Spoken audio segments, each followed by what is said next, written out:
Hello, this is a tutorial on using an infographics type of tool.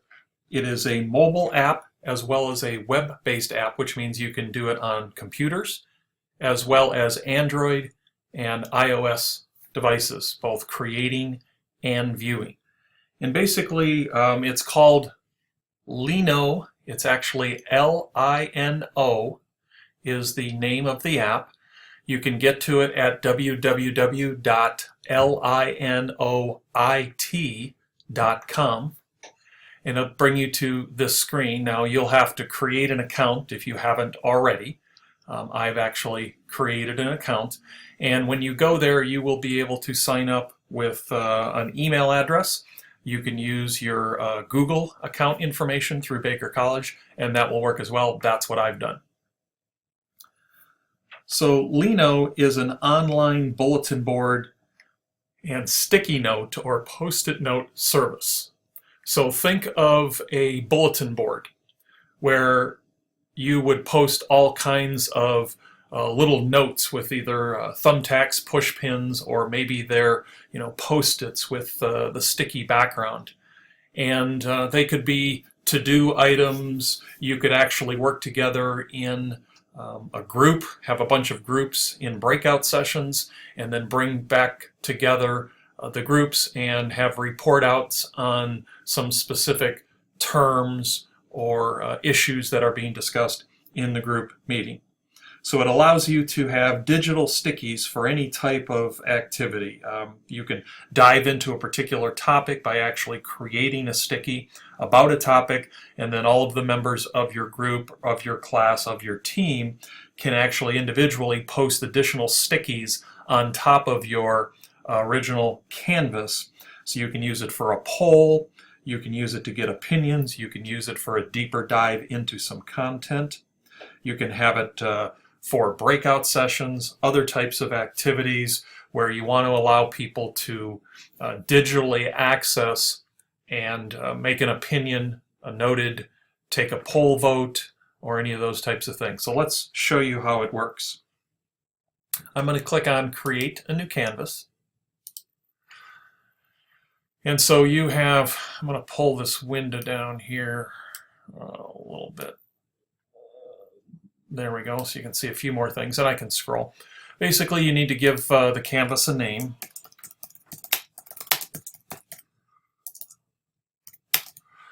And then you pick a background color. There's a default color, looks like an old-fashioned corkboard, but you can pick another one if you'd like. There's solid colors and so forth. The next thing you got to deal with is related to your permission settings and who has access. So the default is to private, so no one can see it but you. Really, you want to focus on one of these two choices down here. If the idea is you just want to show the stickies to everybody else that's going to have access to the link from this completed canvas, that would be the second choice.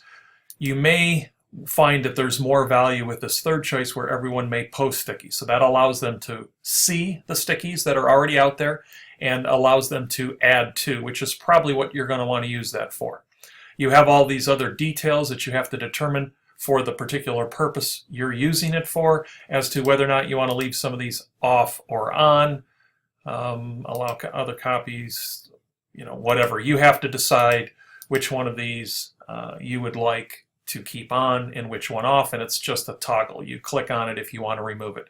So I will say create the canvas, and now you can see my entire screen here is this canvas. You have a couple of flyout boxes. There's a calendar over here in case you need to know that. That's just a tool that's built in. You can actually remove that, and then if you need to get it back, you can come over here and get it back. I don't need it, so I'm going to remove it. And this allows you to scroll back and forth. If you had a bunch of canvases already created, you have these arrows where you can move back and forth. This is the current one you're on. I only have the main default one here and then another test one that I was working on. So you don't have a lot of these here, but if you did, you might want to go back and forth to get access to some of the other ones. Again, I don't need that right now, so I'm going to pull that out. So my toolbar area up here is actually this item right here. I have a couple of different kind of stickies that I can use to start my sticky. I also have the ability to add an image on a particular sticky and have that be the part of the presentation or information I want to share on this. I can upload a YouTube video, and I can pop an attachment on there as well. So let me start just by creating one. I now would put my question or whatever the concept was that I wanted to share on this item. I can adjust things like the colored font, if that's what I want to do.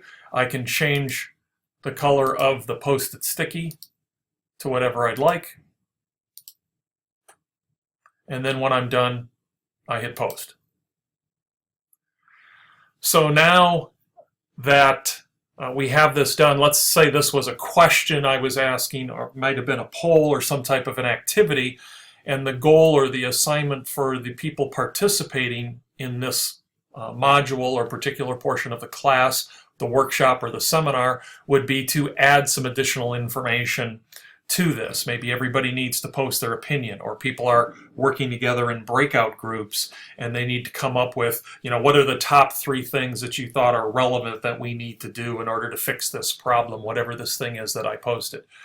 Then they're going to come down here and they're going to actually edit this item and add something additional. They're not going to do it to this particular one because I'm in my mode, but understand that they're going to have access to this, and there's going to be a spot right here where they're going to click and they're going to be able to add their own post-it out here as well. And they'll be able to post that one and attach it to this particular item just like I did. This is going to be the participants, the audience members, the students, whatever that group is, that they're going to be able to add to this, and you'll be able to collect all these and everybody will be able to see them. Now, if for whatever reason you have something on here that you'd like to get off, you'll learn about the rest of these tools here in due time. But this little X here, it's a peel off, so you can remove the sticky, and it tells us that our sticky has been removed. Okay, so let's assume we have everything where we need it to be. So we've created our canvas, we have our sticky posted, and now it's a matter of, in order to get the audience members to participate, whether it's our class, whether it's people in the training session, whether it's the breakout groups, whatever, all you're going to do is go over here to your toolbar, and there's one here that looks like a little house that takes you back to home base, and then there's this eye here. And what this eye does is it's an information area, but it also gives you access to the links to your particular Lino project. So you have embed code if you're going to put this into a website or a blog. Here's an HTML coded link, but this URL is generally all you're going to need here. And then if this is something that you're going to use in class, is something you can actually put in your syllabus document. You can put it on a document in Google Drive. The link can already be there, whether it's the agenda for the meeting or the breakout session, and then people can just click on it. Or any way that you can get this to them. It's just a matter of highlighting this thing in Control-C, Control-V onto whatever it is, and sharing this particular link with the people who you want to participate will then give them access to this. I do have to tell you that these people will have to create their own account to participate, but it's very quick. It takes about 30 seconds to sign up for the account, and they will be able to play along with you. So hopefully this was helpful for you.